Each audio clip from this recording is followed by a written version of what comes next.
कई बार छोटी छोटी चीज़ें होती है जो हमको मालूम नहीं होती और उन्हीं के पता नहीं होने की वजह से हमारा कॉन्सेप्ट क्लियर नहीं होता कभी। जिसको हम कहते हैं ना, कॉन्सेप्ट क्लियर नहीं है। बहुत चीज़ें जानते हैं, बहुत सारे फॉर्मूले पढ़ लेते हैं, बट वो कहते हैं कंसेप्चुअल क्लियरिटी नहीं है। वो इसलिए नहीं होता क्योंकि हम बहुत सारी चीज़ों को अच्छे से नहीं जानते, पूरे तरीके से नहीं जानते। जैसे पोजीशन की भी एक डेफिनेशन हो सकती है। पोजीशन लोग मान के चलते हैं उनको पता है, बट कई बार ऐसा होता है कि उनको नहीं पता है। उसी तरीके से चेंज इन पोजीशन, क्योंकि जिस चेंज इन पोजीशन की वजह से ही मोशन होता है। तो इस तरह की छोटी छोटी चीज़ें हैं जो हमें पता होनी चाहिए, और हम कुछ भी ऐसा नहीं छोड़ने वाले, सब कुछ डील करेंगे। जितनी भी छोटी चीज़ फिजिक्स में हो, डिफाइन किया जा सकता हो, उसको डिफाइन करेंगे और सारी चीज़ों को अच्छे से पढ़ते हुए चलेंगे। तो जो पहली चीज़ है, यानी जिससे आज ये स्टार्ट करने वाले हैं लेक्चर, वो है पोजीशन।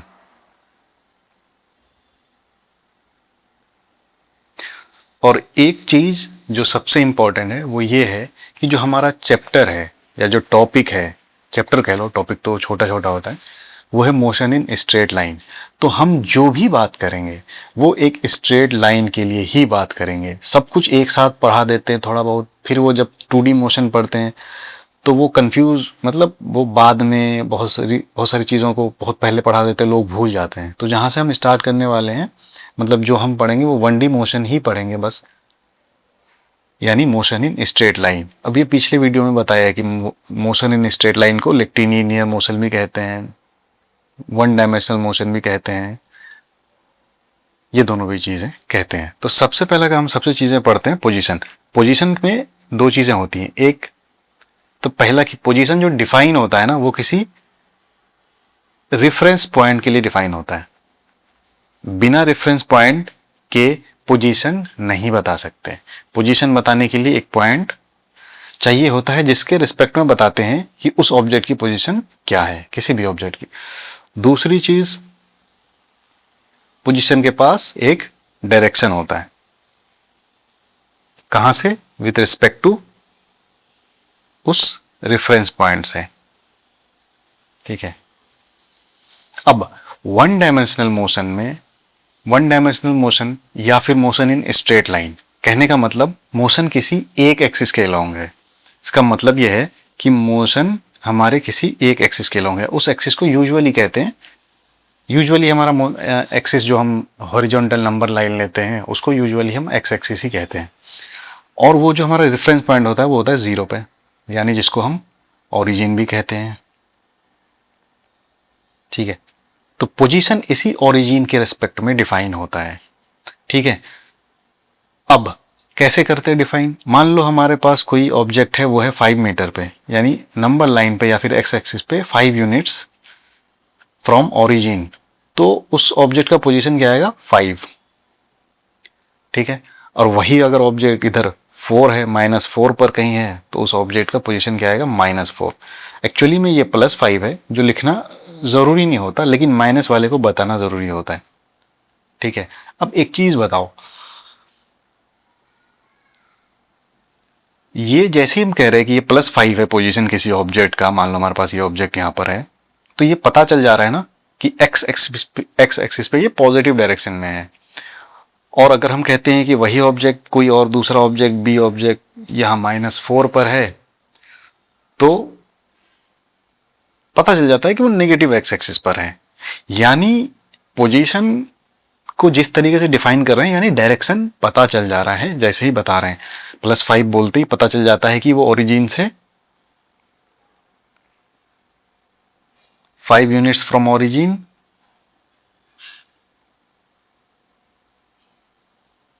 और positive direction of x axis.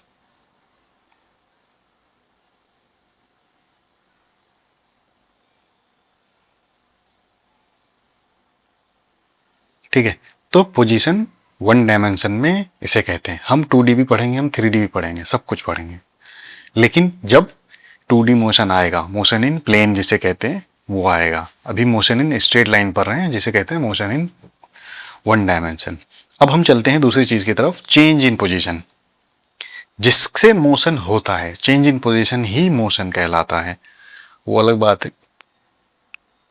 ठीक है, अब देखो, अगर हमारे पास वही सेम एक मोशन इन स्ट्रेट लाइन है, ऐसा एक्स एक्सिस के अलोंग, यहां पर ओरिजिन है, ठीक है, और हमारे पास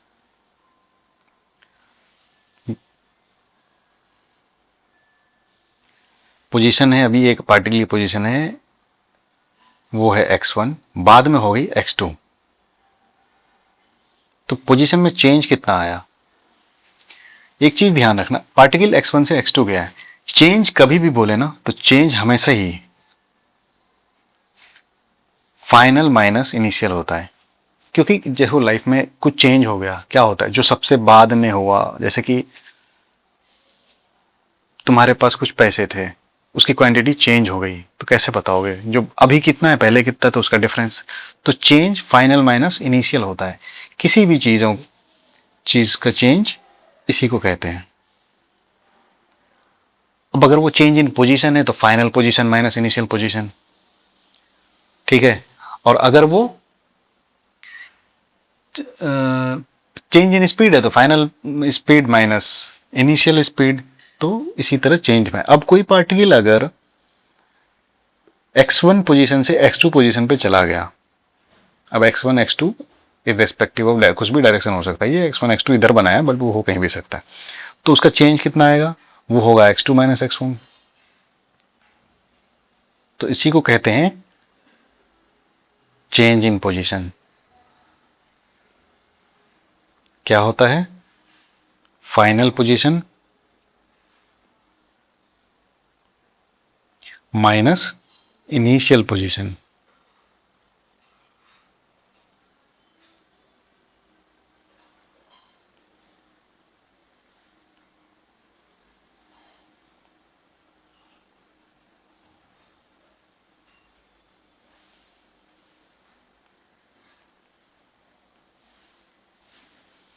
ठीक है, अब एक बात बताओ, चलो एक क्वेश्चन करते हैं। अगर हमारे पास एक पार्टिकल है, वो पहले 1 पे था, फिर वो चला गया है दूसरा पोजीशन एक्स एक्सिस पे, और वो चला गया है 9 पे, तो चेंज इन पोजीशन क्या होगा? अब एक चीज पहले जान लो, चेंज इन पोजीशन को ना डेल्टा एक्स भी कहते हैं। जिस भी एक्सिस के अलोंग तुम्हारा मोशन हो रहा है, उसका डेल्टा, डेल्टा ये ग्रीक वर्ड है, इसको डेल्टा ऐसे लिखते हैं, ये चेंज को डिनोट करता है, ठीक है। तो डेल्टा एक्स मतलब चेंज इन एक्स। तो कोई पार्टिकल अगर एक्स एक्सिस में मूव कर रहा है और वो पहले यहां पर था, पहले यहां पर था 1 पर, और फिर यहां पे चला गया, ये मूवमेंट हुआ, तो डेल्टा एक्स कितना है? तो डेल्टा एक्स है तुम्हारे पास 9 माइनस 1, यानी x2 minus x1 is equal to 8। ये पॉजिटिव है, ऑब्वियसली पॉजिटिव एक्स में मूव, पॉजिटिव एक्स डायरेक्शन में मूव करेगा तो डेल्टा एक्स पॉजिटिव आएगा। अगर नेगेटिव एक्स में मूव करेगा तो डेल्टा एक्स नेगेटिव आएगा।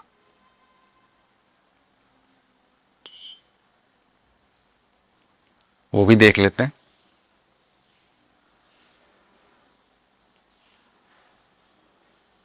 हम अपने हर एक मोशन को किसी ना किसी एक्सिस के लॉन्ग देखते हैं। ये एक्स भी हो सकता है, ये वाई भी हो सकता है, वर्टिकल जो होता है एक्सिस हमारे पास, ठीक है। अब एक फिर से देखो, ये ओरिजिन आ गया, एक पार्टिकल है हमारे पास यहाँ पर, अभी ये है -4 पर, मान लो वो ट्रेवल करके आया है कहाँ से? -2 से, या यूँ -2 छोड़ो, वो यहाँ से भी तो कर सकता है, जीरो के एक दूसरे तरफ ही होना क्यों ज़रूरी है? मान लो वो पार्टिकल हमारा यहाँ था, ठीक है,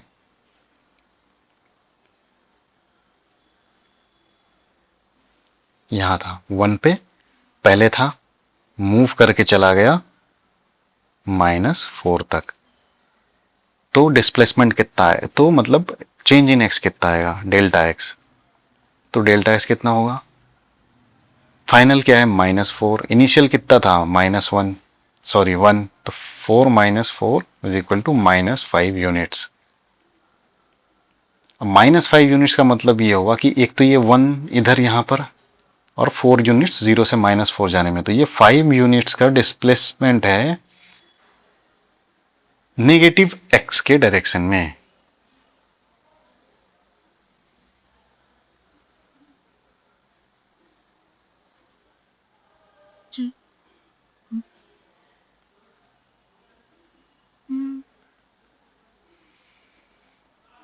तो डिस्प्लेसमेंट क्या, अब तो समझ ही गए होगे कि डिस्प्लेसमेंट क्या होता है।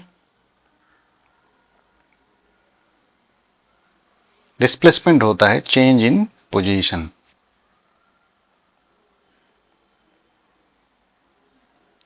ठीक है, और अगर ये मोशन अलोंग स्ट्रेट लाइन है तो सिंपली अलोंग एक्स एक्सिस अगर है तो क्या होगा, डिस्प्लेसमेंट वही डेल्टा एक्स। एस एक्सिस है मान लो, क्योंकि हम लोग डिस्टेंस को फिजिक्स में एस से भी डिनोट करते हैं, तो अगर एस एक्सिस है मान लो, कोई और एक्सिस है तो डेल्टा एस भी हो सकता है, तो कुछ भी हो सकता है। तो एक चीज़, अब जैसे यहाँ पे तुमने देखा होगा कि डिस्प्लेसमेंट यहाँ -5 आ रहा है, तो इससे इस वाले एग्जाम्पल से अगर हम देखें तो जो डिस्प्लेसमेंट हमारा आया था, या डेल्टा एक्स कह लो, या जो डिस्प्लेसमेंट आया था वो था -5। अब ये -5 देखते ही पता चल गया था ना कि ये 5 units along negative x axis है, और हाँ ये देखते ही पता चल गया था कि डायरेक्शन, ये 5 यूनिट का मूवमेंट है अलोंग नेगेटिव, यानी इसमें दोनों है, डायरेक्शन प्लस मैग्नीट्यूड। ऐसे क्वांटिटीज को क्या कहते हैं, वेक्टर क्वांटिटीज। बहुत ज़्यादा अभी डिटेल में वेक्टर नहीं देखेंगे, वो क्योंकि मोशन अलोंग स्ट्रेट लाइन जो होता है ना, उसमें एक ही डायरेक्शन में मूवमेंट हो रहा होता है, तो वेक्टर का बहुत ज़्यादा यूज़ होता नहीं, मैग्नीट्यूड को ही यूज़ करके हमारा काम हो जाता है। या फिर एक चीज़ और ये समझो कि जब एक तुम वेक्टर में जब भी सुनते होगे ना, तो आई जे कैब ये सब ध्यान में आता होगा। ये वन डायमेंशन में कभी ध्यान में नहीं आएगा या यूज़ नहीं होता। ये इसलिए यूज़ नहीं होता कि वन डायमेंशन में ना या तो ऑब्जेक्ट पॉजिटिव मूव करता है या नेगेटिव मूव करता है, तो प्लस माइनस, प्लस और माइनस से काम चल जाता है। बट अगर मोशन 2D में हो तो एक्स एक्सिस भी होगा, वाई एक्सिस भी होगा, तो एक्स का भी प्लस चाहिए, वाई का भी प्लस चाहिए। इसलिए वहां पे आई जे के को लिखना इंपॉर्टेंट हो जाता है, क्योंकि वहां पर हमें एक्स को आई से डिनोट करते हैं, वाई को जे से डिनोट करते हैं, ताकि हम दोनों के नेगेटिव पॉजिटिव को, तो हमें 4 कॉम्बिनेशन मिल जाता है ना, जो कर पाए। इसलिए मोशन इन स्ट्रेट लाइन में वेक्टर को बहुत ज़्यादा जानने की ज़रूरत नहीं पड़ती है। बस अभी हम इतना जानेंगे कि डिस्प्लेसमेंट एक वेक्टर क्वांटिटी है जिसके पास मैग्नीट्यूड भी होता है और डायरेक्शन भी होता है। -5 लिखते ही या +4 लिखते ही, या जो भी पहले 8 यूनिट्स आया था,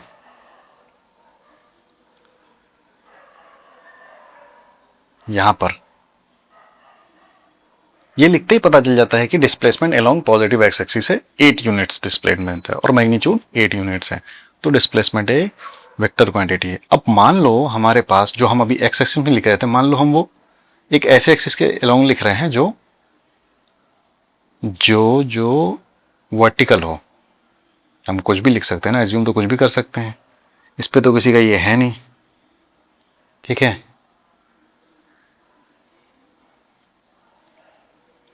और उसको नाम दे देते हैं एस, इसको दे देते हैं ओरिजिन, ये ओरिजिन है ऑब्वियसली। अब ये बताओ, कोई पार्टिकल अभी यहाँ पर है, फिर कभी यहाँ पे है, फिर कभी यहाँ पर है, फिर कभी यहाँ पर है, तो नाम दे देते हैं, ये 1 यूनिट्स है, ये 3 यूनिट्स है। वैसे सब यहाँ सेम सेम पोजीशन पे है, तो चलो इसको अभी ऐसे ही ग्रिड बना लेते हैं, ये 5 यूनिट्स। तो पार्टिकल किसी टाइम पे यहाँ पर है, हमें जो जो पता चल पा रहा है, जितना डेटा हम कलेक्ट कर पा रहे हैं, और कभी यहाँ पर है, कभी यहाँ पर है। अब ऐसा तो नहीं हो सकता ना कि ये सब एक ही टाइम पे यहाँ तो नहीं हो सकते, तीनों पोजीशन पे तो नहीं हो सकते, कोई ना कोई टाइम का डिफरेंस आएगा। इन तीनों में यही डिफरेंस है कि इन पे टाइम का डिफरेंस है। यानी जिस भी टाइम पे ये फर्स्ट पोजीशन को अगर हमने नाम दे दिया है, अगर हम इसको कह रहे हैं ये ए पोजीशन है, ये बी पोजीशन है, ये सी पोजीशन है, तो ए बी सी का टाइमिंग अलग अलग होगा। एक ही समय में ऑब्जेक्ट तीनों जगह नहीं हो सकता। मान लो ए हमारे पास एज 1 सेकेंड पे हो और बी पे ये 5 सेकेंड पे हो, सी पे ये 10 सेकेंड पे हो, तो एक ध्यान दे रहे हो, ये मान लो हमारे पास ये 1 है, ये 3 है, ये 4 है, तो एक टाइप का ना हमें पेयर मिल रहा है। कैसा पेयर? 1 कॉमा, ये 1 सेकेंड पे 1,1 मिला, फिर दूसरा पेयर मिला 5,3 का, फिर एक तीसरा पेयर मिला है 10 सेकेंड 4.2 जो भी है यूनिट्स इतने का। अब ये ध्यान दो, इस तरह तो कोऑर्डिनेट होता है, जहां पे ये एक्स कोऑर्डिनेट या वाई कोऑर्डिनेट होता है, तो अब एक्स वाई जरूरी नहीं है, बट ये है हमारे पास क्या? टाइम। तो इसका मतलब ये है कि हम एक टाइम एक्सिस बना सकते हैं, जहां पे ये 1 होगा, ये 2 होगा, ये 3, ये 4, ये 5, ये 6, ज़्यादा हो गया, इसी तरह कर करके। चलो इसको थोड़ा छोटा कर लेते हैं।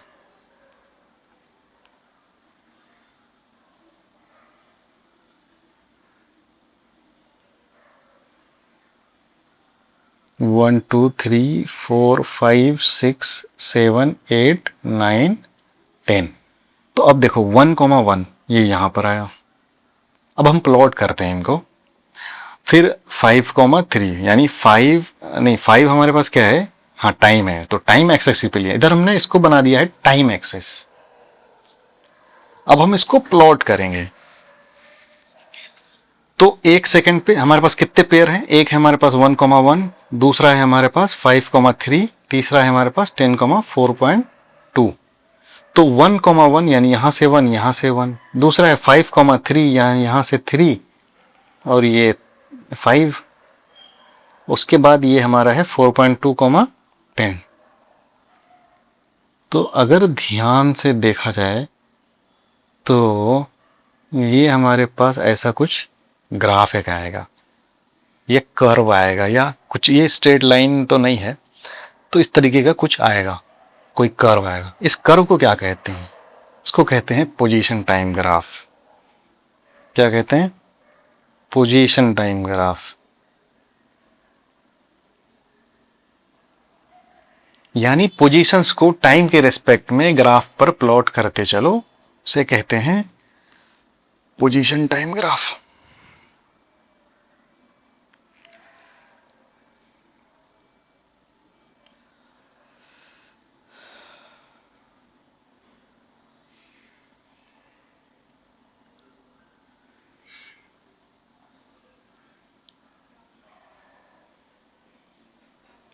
तो मेरे ख्याल से इतना तुम समझ गए होगे। कितनी चीजें समझ गए होगे? Position, change in position, displacement और position time graph.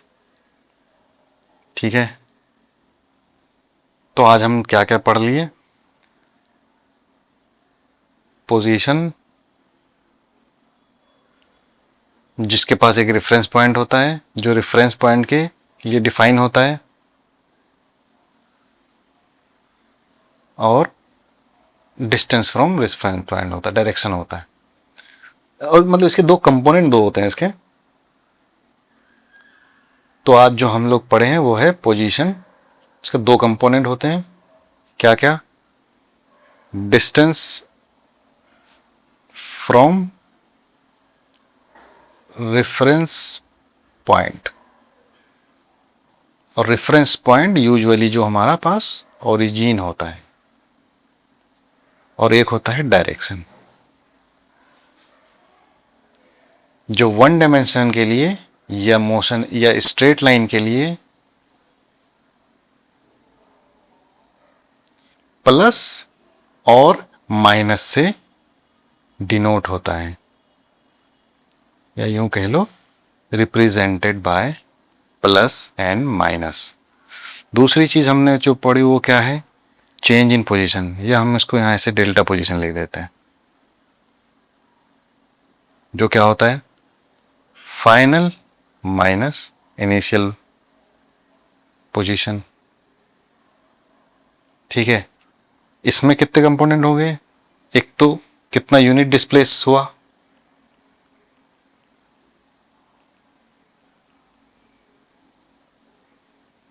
Plus in which direction.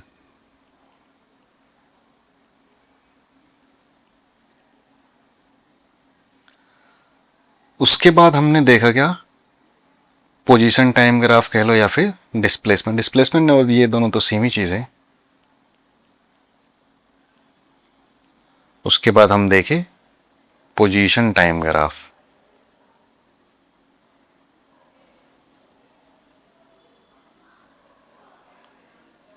वो क्या होता है, plotting positions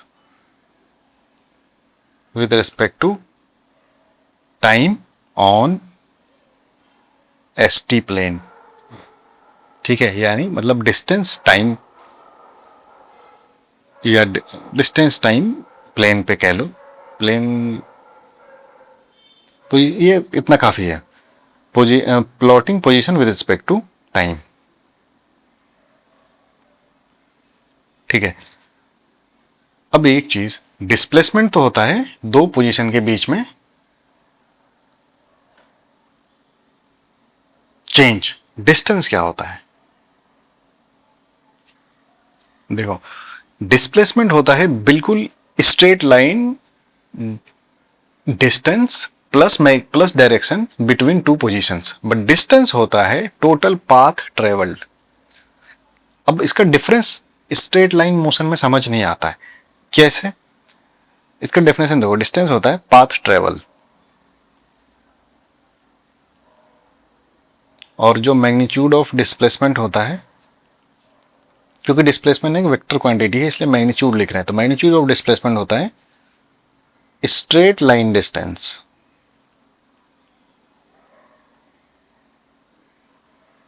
measure of straight line कह लो या जो कह लो। अब देखो डिस्प्लेसमेंट के डेफिनेशन में ही डिस्टेंस आ रहा है, स्ट्रेट लाइन डिस्टेंस बिटवीन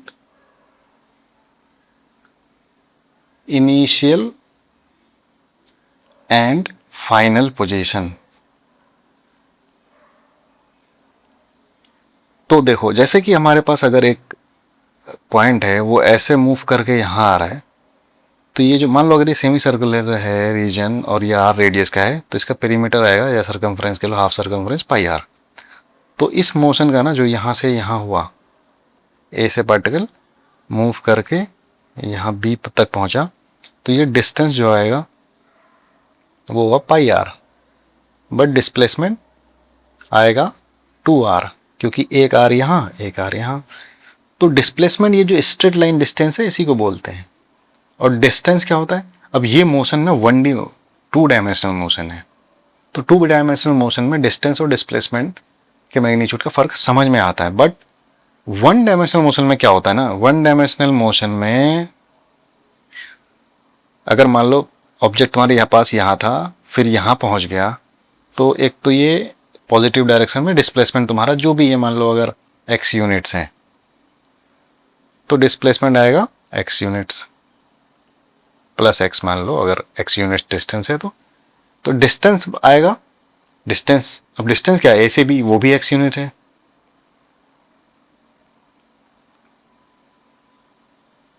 तो जो मैग्नीट्यूड ऑफ डिस्प्लेसमेंट होता है स्ट्रेट लाइन मोशन में वो डिस्टेंस के इक्वल होता है, क्योंकि वही स्ट्रेट लाइन डिस्टेंस डिस्प्लेसमेंट होता है और वही डिस्टेंस डिस्टेंस है। समझ गया होगा हम कैसे बोल रहे हैं। तो मोशन इन 1 डायमेंशनल में जो डिस्प्लेसमेंट का मैग्नीट्यूड होता है वो डिस्टेंस के इक्वल होता है। 2 डायमेंशनल 3 डायमेंशनल में अलग होता है। इतनी चीज़ें हम सीखें, डिस्प्लेसमेंट, डिस्टेंस के बीच में फ़र्क, position, change in position, position time graph. अब नेक्स्ट वीडियो में हम देखेंगे स्पीड एंड वेलोसिटी बहुत अच्छे से। एक चीज़ कभी गौर किया है कि इंस्टेंटेनियस वेलोसिटी होती है जो यूजुअली हम क्लास 11 के फिजिक्स में कैलकुलेट करते हैं। तो इंस्टेंटेनियस वेलोसिटी क्यों कैलकुलेट करते हैं, क्या काम है, या हम अगर कैलकुलेट कर पाएँ तो हम क्या उसको यूज़ कर पाते हैं कभी? सोचना, वो नेक्स्ट वीडियो में डिस्कस करेंगे।